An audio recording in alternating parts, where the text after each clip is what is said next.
আজকে আমার সৌদি আরবে কাজের বয়স 6 বছর রানিং।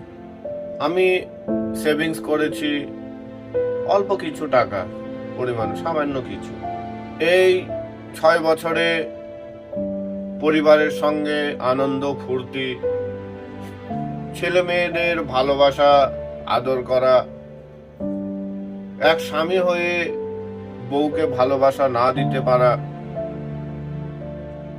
এক বাবা মায়ের সন্তান হয়ে বাবা মাকে দেখতে না পাওয়া, বন্ধু বান্ধবের সঙ্গে আড্ডা না দিতে পারা, আত্মীয় স্বজনের বাড়ি যে একটা আত্মীয়তার বন্ধন, সেগুলো সব কিন্তু আমি বিলিয়ে দিয়েছি।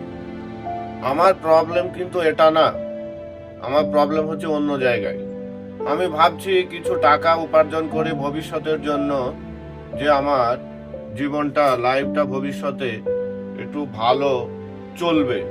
তাই আমার সবার কাছে মেসেজ, এখন প্রেজেন্ট যা করার এখন করে নাও। এনজয় করো, আনন্দ করো, ফুর্তি করো, যা খুশি তাই করো, এখন করে নাও। আগে বর্তমানে কি হবে সেটা ছেড়ে দাও, বর্তমানে কি হবে সেটা ছেড়ে দাও। আগে কিন্তু কিছুই নেই। ফাক এভরিথিং।